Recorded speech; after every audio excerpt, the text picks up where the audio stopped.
বিসমিল্লাহির রহমানির রহিম। প্রিয় ছাত্রছাত্রীবৃন্দ, আশা করি তোমরা সকলে ভালো আছো। আমি তোমাদের দোয়ায় আল্লাহর অশেষ রহমতে ভালো আছি। আজকে পদার্থবিজ্ঞান 2022 সালের পরীক্ষার্থী যারা, অর্থাৎ এখন যারা তোমার প্রথম বর্ষ বলছি আমরা, তাদের জন্য দ্বিতীয় অ্যাসাইনমেন্ট, এই দ্বিতীয় অ্যাসাইনমেন্টের সম্পর্কে একটু আলোচনা করার জন্য তোমাদের সামনে উপস্থিত হয়েছি। আজকে এই উপস্থিতির কারণ আসলে এখানে যে অ্যাসাইনমেন্ট যে উদ্দীপকটা দেওয়া আছে, এই উদ্দীপকের কোশ্চেন সম্পর্কে বিভিন্ন আলোচনা আমি দেখলাম।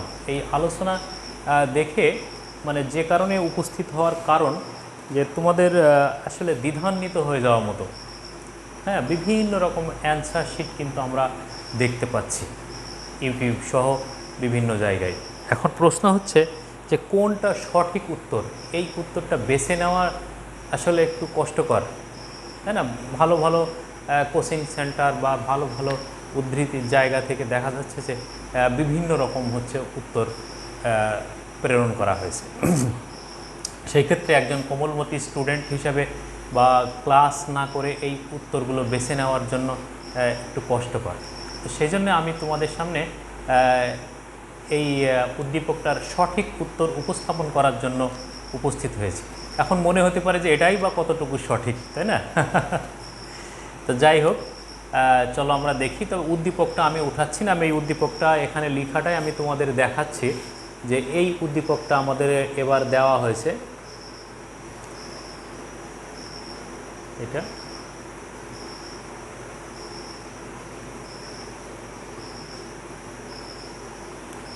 তো এই উদ্দীপকের প্রথম প্রশ্ন যেটা, সেটা হচ্ছে আমরা যে চিত্রটা আঁকিয়েছি এখানে, সেই চিত্র থেকে বলা হয়েছে যে T1 থেকে T2 অংশে কাজ কত। ক নাম্বার প্রশ্ন যেটা, T1 থেকে T2 অংশে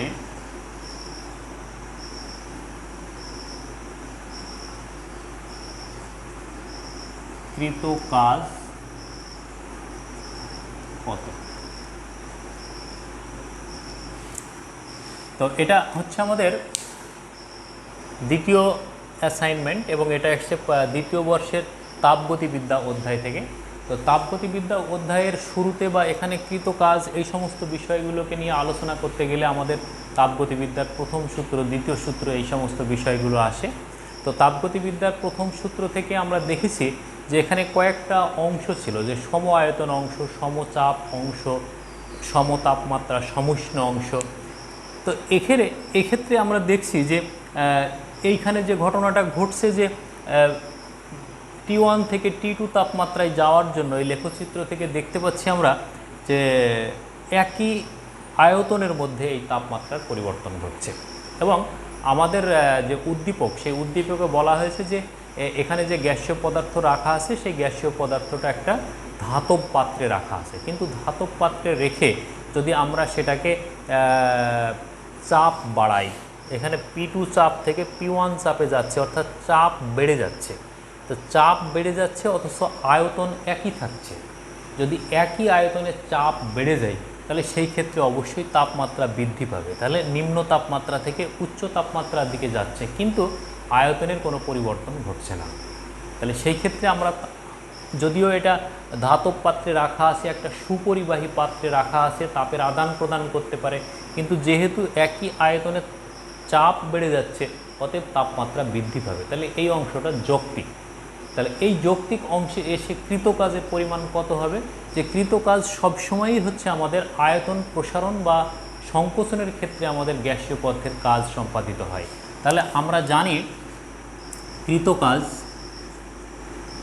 গ্যাসের ক্ষেত্রে কৃতকাজ ডিডাব্লিউ বলি আমরা, ক্ষুদ্র কাজের ক্ষেত্রে DW is equal two PDV. এইটা হলো আমাদের সূত্র, পিডিভি, এটা হলো আমাদের সূত্র। তাহলে এই ক্ষেত্রে যদি দেখি আমরা যে চাপ P is equal two P1 minus P2, এইটা। আর ডিভি সমান তাহলে কত হবে, ডিভি সমান আয়তনের কোনো পরিবর্তন ঘটছে না। তাহলে ডিভি সমান হচ্ছে একই আয়তনে থাকছে, তাহলে আয়তনের পরিবর্তন ঘটছে না, অতএব এটার মান হলো 0। অতএব dw ইজ ইকুয়াল টু 0। সুতরাং কৃত কাজের পরিমাণ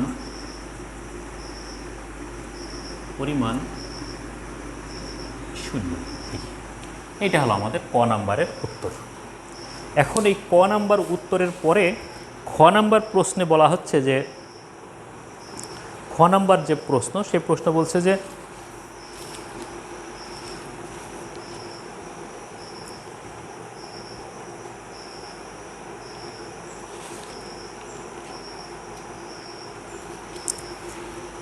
খ নম্বর প্রশ্নে বলছে যে T1 থেকে T2 তাপমাত্রায় উন্নতির ফলে গৃহীত তাপ কত? T1 থেকে T2 তাপমাত্রায় উন্নতির ফলে গৃহীত তাপ কত এবং এর অভ্যন্তরীণ শক্তির পরিবর্তনই বা কত হয়েছে? খ নাম্বার প্রশ্ন।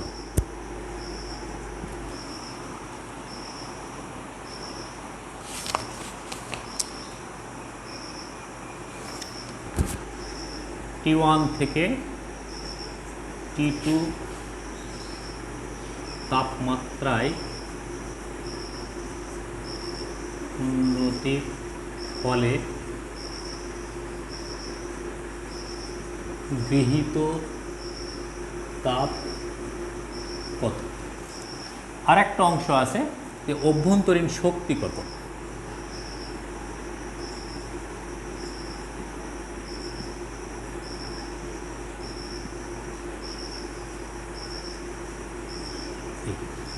তাহলে দেখা যাচ্ছে যে T1 থেকে T2 তাপমাত্রায় উন্নতির ফলে, এই তাপমাত্রায় যাওয়ার ফলে এখানে কি পরিমাণ তাপ গৃহীত হয়েছে এইটা একটা দেখতে হবে, আর অভ্যন্তরীণ শক্তির পরিমাণ নির্ণয় করতে হবে। তাহলে এখানে আমরা দেখতে পাচ্ছি যে তাপগতিবিদ্যার প্রথম সূত্র থেকে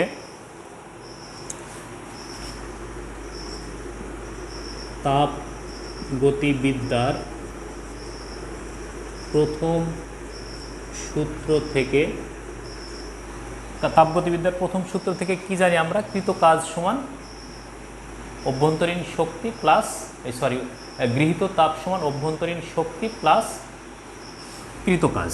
তাহলে dW is equal two du plus dq is equal two du plus dW। এখানে dq গৃহীত তাপ, du অভ্যন্তরীণ শক্তি, আর dW হলো কৃত কাজ। তো আমরা দেখেছি যে T1 অংশ থেকে T2 অংশে যাওয়ার জন্য dW এর মান 0। তাহলে এখানে dW ইজ ইকুয়াল টু 0, অতএব dq সমান du এটা থাকছে। অর্থাৎ যে তাপ সে শোষণ করছে, যেহেতু এটা সুপরিবাহী পাত্রে আছে, তাহলে যে তাপ সে শোষণ করছে সেই শোষিত তাপ দ্বারা তার আয়তন যেহেতু বৃদ্ধি পাচ্ছে না, গ্যাসের দ্বারা কোনো কাজ সম্পাদিত হবে না, অতএব এই শোষিত তাপ শক্তিটা তার অভ্যন্তরীণ শক্তি বৃদ্ধি করবে। তাহলে এখন আমরা যেটা জানি যে অভ্যন্তরীণ শক্তি বৃদ্ধির জন্য তার কৃত কাজের পরিমাণ কত হবে, অর্থাৎ অভ্যন্তরীণ শক্তি যেটা, অতএব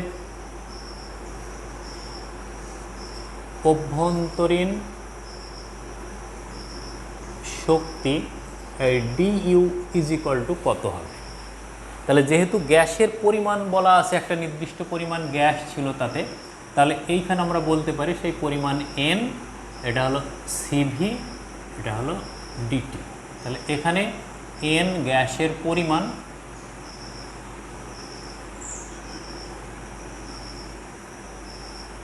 CV ধ্রুব আয়তনে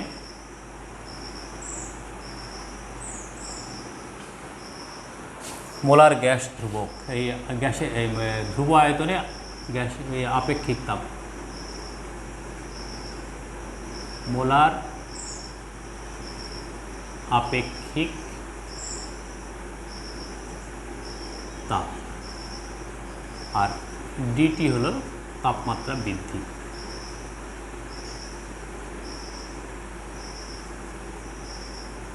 এখন এই সমীকরণটাকে যদি আমরা T1 থেকে T2-তে পৌঁছানো পর্যন্ত কি পরিমাণ শক্তি তার অভ্যন্তরীণ শক্তি বৃদ্ধি করলো সেইটা যদি দেখতে চাই, তাহলে এই সমীকরণটাকে কি করতে হবে, সমাকলন করতে হবে। তাহলে T1 থেকে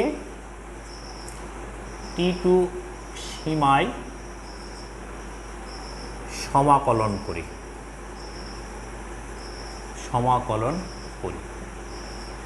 অতএব integration du is equal to NCV constant integration dt, এটা হলো T1, এটা হলো T2।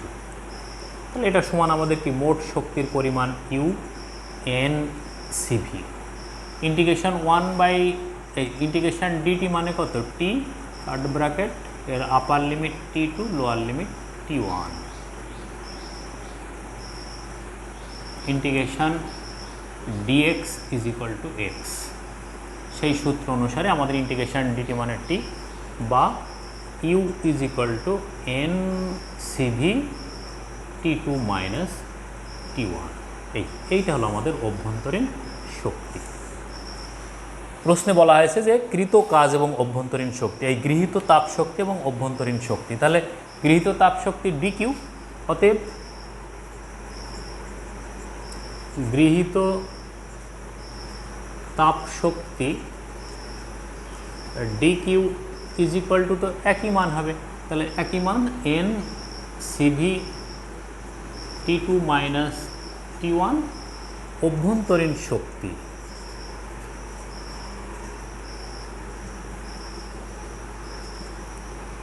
এই du বা u যেটা আমরা মান বের করেছি, মোট শক্তি সমান NCV T2 মাইনাস T1, এটাকে আমরা ইউ বলতে পারি, মোট শক্তি হিসাবে ইউ বলতে পারি আমরা, যেহেতু সমাকলন করে এটা পেয়েছি।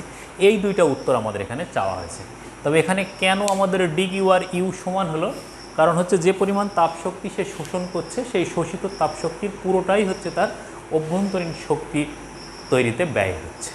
ঠিক আছে, তো এইটা হলো আমাদের ক এবং খ নাম্বার প্রশ্নের উত্তর। এবার আমরা আসছি হলো গ নাম্বার প্রশ্নের উত্তরে। গ নাম্বার প্রশ্নের উত্তরে বলা হচ্ছে যে এই গ্যাসীয় পদার্থটাকে যদি T2 অবস্থান থেকে T3 অবস্থানে নিয়ে আসা যায়, তাহলে তার কৃত কাজ এবং অভ্যন্তরীণ শক্তির কীরূপ পরিবর্তন ঘটবে বা তার পরিমাণটা কত হবে। চলো আমরা এবার গ নাম্বারে যাই। এখন এই গ নাম্বার সম্পর্কে আমাদের বিভিন্ন জায়গায় বিভিন্ন রকম বলা হচ্ছে, সেটা হলো যে এটা কেউ আমাদের এখানে উপস্থাপন করেছেন রুদ্ধতাপীয় প্রক্রিয়া হিসাবে, কেউ সমুষ্ণ প্রক্রিয়া হিসাবে। আসলে এখানে যে বিষয়টা ঘটে যে রুদ্ধতাপীয় প্রক্রিয়া বা অ্যাডিয়াবেটিক প্রসেস কাকে বলে, রুদ্ধতাপীয় প্রক্রিয়া হতে গেলে তাপ কুপরিবাহী পাত্রে গ্যাসকে সংরক্ষণ করতে হবে, কিন্তু আমাদের উদ্দীপকে বলা আছে এটা একটা সুপরিবাহী ধাতব পাত্র। তো ধাতব পাত্র কোনোদিন কুপরিবাহী পাত্র হিসাবে ব্যবহৃত হতে পারে না। ঠিক আছে, তাহলে এটা আমাদের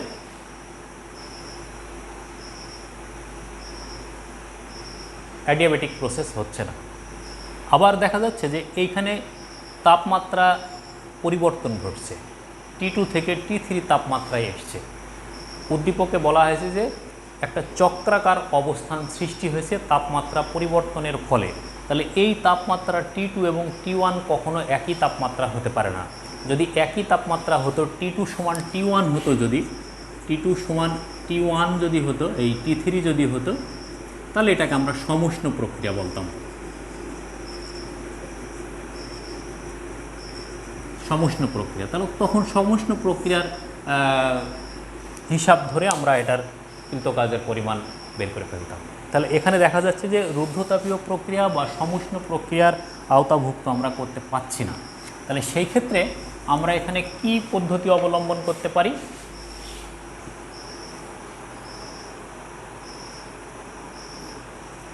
তাহলে এখানে আমাদের কি ঘটছে, তাপমাত্রার পরিবর্তন ঘটেছে, চাপ এবং আয়তনেরও পরিবর্তন ঘটেছে। যদি শুধুমাত্র চাপ আয়তনের পরিবর্তন ঘটতো, বয়েলের সূত্র অনুসারে সমুষ্ণ প্রক্রিয়া আমরা কৃতকাজের পরিমাণ, অভ্যন্তরীণ শক্তি থাকতো না, কৃতকাজের পরিমাণ বের করতে পারতাম। এভাবেও অনেকে করেছে দেখছি আমরা। কিন্তু তাপমাত্রার পরিবর্তন হয়েছে, তাহলে তাপমাত্রার পরিবর্তন যদি হয়, তাহলে সেই ক্ষেত্রে আমাদের তাপমাত্রার পরিবর্তন যদি হয়, তাহলে সেই ক্ষেত্রে আমরা হচ্ছে এটাকে সমুষ্ণ প্রক্রিয়ায় ফেলতে পারি না। তাহলে এখন আমাদের তাপগতিবিদ্যার প্রথম সূত্র অনুসারে গ নাম্বারের উত্তর, তাপগতিবিদ্যার প্রথম সূত্র হতে dq = du প্লাস dw। এটা হলো আমাদের তাপগতিবিদ্যার প্রথম সূত্র। তাহলে তাপগতিবিদ্যার প্রথম সূত্রে আমরা কি দেখতে পাচ্ছি এখানে? তাহলে এখানে হচ্ছে ওই যে dq du dw কি ডিনোট করছে আমরা এর আগে দেখেছি। তাহলে এখন এইখানে যেটা ঘটছে যে এখানে ডিইউও সৃষ্টি হচ্ছে, ডিডাব্লিউও সৃষ্টি হচ্ছে। অর্থাৎ কোনো সিস্টেমে, কোনো ব্যবস্থায় অভ্যন্তরীণ শক্তি সঞ্চয় ব্যতি রেখে কাজ করানো সম্ভব নয়, তাই না? তাহলে এখানে অভ্যন্তরীণ শক্তি সঞ্চয় ঘটছে। তাহলে আমরা ধরে নিই যে প্রথমে নির্দিষ্ট একটা অবস্থায় তার অভ্যন্তরীণ শক্তি সঞ্চয় ঘটলো, সেই শক্তি সঞ্চয়কৃত শক্তি দ্বারা সে হচ্ছে তার আয়তন বৃদ্ধি করবে। তাহলে কোনো গ্যাসীয় পদার্থের প্রথমে আমরা দেখব কি যে অভ্যন্তরীণ শক্তি বৃদ্ধিটা দেখব, তারপরে তার দ্বারাই কৃত কাজ। এখানে দুইটাই সম্পন্ন হয়েছে, অভ্যন্তরীণ শক্তিও বৃদ্ধি পাচ্ছে, আবার কৃত কাজও সংগঠিত হচ্ছে। তাহলে এখানে অভ্যন্তরীণ শক্তি,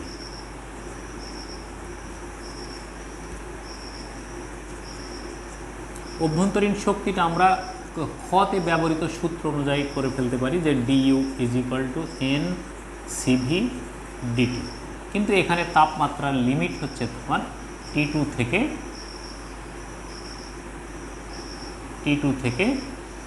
T3। তাহলে এই তাপমাত্রা লিমিটের মধ্যে যদি এইটাকে আমরা সমাকলন করি তাহলে u = n/cv ইন্টিগ্রেশন dt, এটা হলো T2, এটা হলো আমাদের T3। তাহলে এই মানটা আমরা পাবো যেটা, সেটা হলো n/cv T3 - T2 u। এটা হলো আমাদের অভ্যন্তরীণ শক্তির রাশিমালা। আর একটা থাকছে আমাদের কৃতকাজ।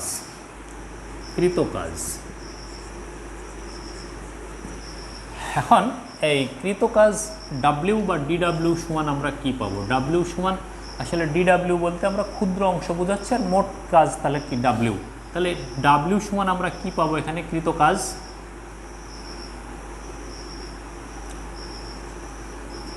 চাপ ইন্টু আয়তন। তাহলে এই অংশের কৃতকাজ বলতে আসলে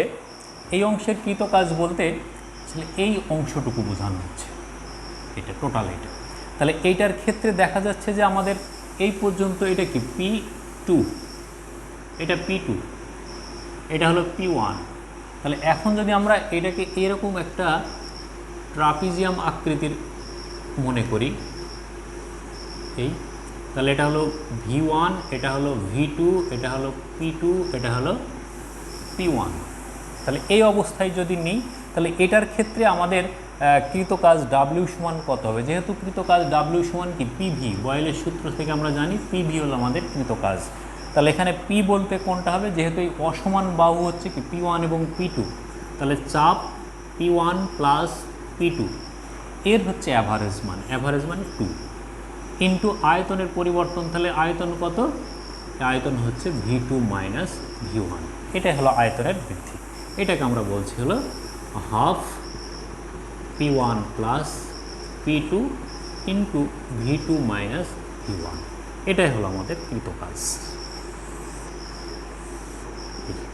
এটা হলো আমাদের কৃতকাজ।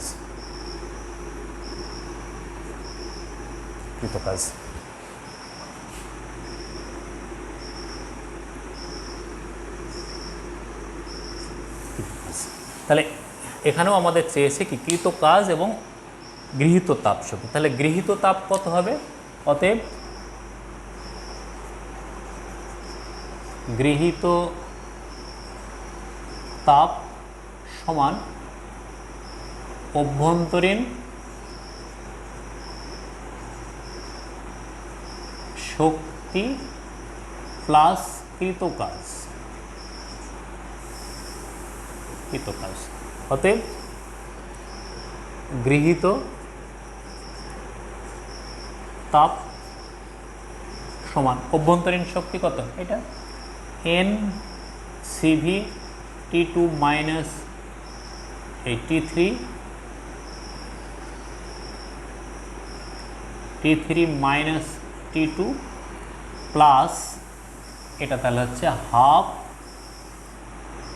P1 plus P2 into V2 minus V1। এটা হলো আমাদের কৃত কাজ, ঠিক আছে। আর অভ্যন্তরীণ শক্তি, তাহলে এটা এখানে লিখে দিই আমরা, এইটা plus half P1 plus P2 V2 minus V1। এটা হলো আমাদের গৃহীত তাপ। তাহলে গৃহীত তাপ কি? অভ্যন্তরীণ শক্তি আর কৃত কাজের সমষ্টি। আর একটা চেয়েছে আমাদের এখানে অভ্যন্তরীণ শক্তি, অভ্যন্তরীণ শক্তি। তাহলে অভ্যন্তরীণ শক্তি কোনটা? আমাদের এইটা NCV T3 মাইনাস T2। এটাই হলো আমাদের অ্যান্সার। তাহলে এক্ষেত্রে আমরা কি করলাম? এই অংশটুকুর আয়তন হচ্ছে আমাদের কৃত কাজ, এখানে ডাব্লিউ সমান যেটা WdW যেটাই বলি। তাহলে এটা হচ্ছে আমাদের গ নাম্বার প্রশ্নের উত্তর। তাহলে গ নাম্বার প্রশ্নের উত্তরের ক্ষেত্রে আমরা এসে দেখতে পাচ্ছি যে এখানে প্রথমে ওই গ্যাসটা কিছু পরিমাণ তাপশক্তি শোষণ করে তার অভ্যন্তরীণ শক্তি বৃদ্ধি করলো। সেই অভ্যন্তরীণ শক্তি বৃদ্ধি পাওয়ার কারণে যে শক্তিটা তার ভিতরে সঞ্চিত হলো, তার দ্বারাই সে কাজ সম্পন্ন করছে এটা, ঠিক আছে। তাহলে এই তিনটা উত্তর যেভাবে লিখতে হয় এবার নমুনা হিসাবে আমি পুরোটাই দেখিয়ে দিলাম। তো আশা করা যায় আর তোমাদের কোনো দ্বিধা থাকবে না যে কোনটা উত্তর কেমন হবে। এটা আশা করা যায় সঠিক উত্তরেই আছি আমরা। তো ভালো থাকো, সুস্থ থাকো, আল্লাহ হাফেজ।